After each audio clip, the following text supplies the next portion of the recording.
یہ کہانی علیشا کی ہے۔ علیشا پڑھائی لکھائی میں ہمیشہ سے ہی بہت اچھی تھی اور اسے پڑھنا بھی بہت اچھا لگتا تھا۔ وہ اپنی کلاس میں بھی ہمیشہ ہی فرسٹ آتی تھی اور اس کی ایک ہی بیسٹ فرینڈ تھی، ٹینا۔ علیشا اسکول کے بعد ہمیشہ ٹیوشن کلاسز بھی جاتی تھی۔ کوئی ایک کلاس بھی نہیں تھی جو آج تک اس نے مس کری ہو۔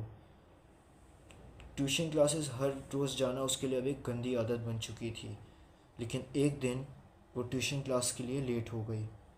اگلے مہینے سے فائنل ایگزام ہونے والے تھے، اس لیے اس کا نوٹس کمپلیٹ کرنا بہت ضروری تھا، اسی لیے وہ ٹیوشن کلاسز چلی گئی۔ وہاں جا کے ٹیچر مس ٹلی جو اسے انگلش پڑھایا کرتی تھیں، انہوں نے کہا میں بھی گھر جا رہی ہوں، بہت رات ہو گئی ہے، گھر واپس چلی جاؤ، نوٹس کمپلیٹ بعد میں کر لینا۔ مگر علیشا نہیں مانی۔ وہ بولی کہ وہ کام کمپلیٹ کر کے ہی گھر جائے گی، لیکن وہ اس بات سے بے خبر تھی کہ یہ عادت اسے آج بہت مہنگی پڑنے والی ہے۔ رات کے 10 بج گئے تھے اور علیشا نے نوٹس کمپلیٹ کر لیے تھے۔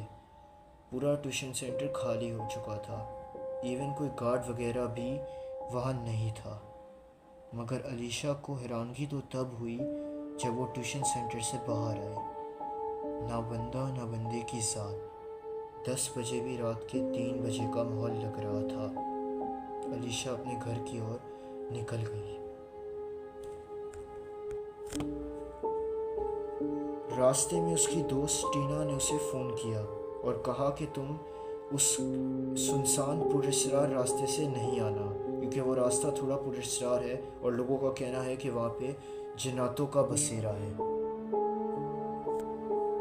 ٹینا ایک بہت ہنسی مذاق کرنے والی لڑکی تھی، تو علیشا کو لگا کہ شاید وہ اسے کوئی پرینک کرنا چاہ رہی ہے، اس لیے اس نے فون رکھ دیا اور اسی راستے چلنے لگی۔ وہ راستہ بہت زیادہ پراسرار، سنسان اور بے اغوان تھا۔ صرف اور صرف سناٹا اور خاموشی تھی، اور رات کو نومبر کے ٹھنڈے مہینے میں ایک لڑکی اکیلے اپنے گھر جا رہی تھی۔ تبھی علیشا کو لگا کہ جیسے اسے کوئی دیکھ رہا ہے۔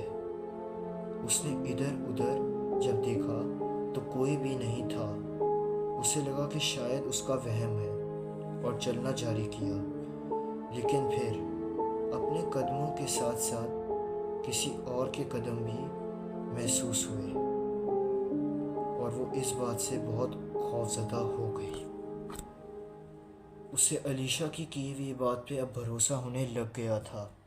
اس سے پہلے وہ کچھ سمجھ پاتی، اس نے وہاں کسی کا خون دیکھا۔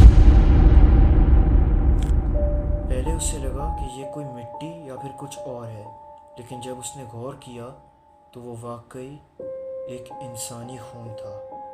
اس کی آنکھیں پھٹی رہ گئیں اور اسی وقت کسی نے اس کا نام پکارا، علیشا، اور جب وہ پیچھے مڑی تو اس کی جان ہی نکل گئی۔ ایک بھیانک آدمی بہت ہی غصے سے اس کی طرف گھور رہا تھا۔ وہ آدمی بلکہ انسان بھی تھا، یہ علیشا سوچ رہی تھی، یا پھر کوئی اور ہی مخلوق۔ اور اس خوفناک منظر کو علیشا زیادہ دیر سہ نہیں پائی اور وہیں پہ بے ہوش ہو گئی۔ جب اس کی آنکھ کھلی تو اس نے اپنے آپ کو اپنے گھر پہ پایا۔ اس کے پیرنٹس نے اسے بتایا کہ وہ اسی راستے انہیں بے ہوش ملی۔ اس نے جب پولیس سے اس آدمی کا ذکر کیا تو کہا کہ انہیں کوئی آدمی نہیں ملا اور نہ دور دور تک کہیں کوئی خون کے نشان تھے۔ علیشا خوش نصیب تھی کہ وہ بچ گئی، مگر اب وہ اپنی زندگی میں کبھی بھی لیٹ نائٹ باہر نکلنے کا فیصلہ نہیں سوچے گی۔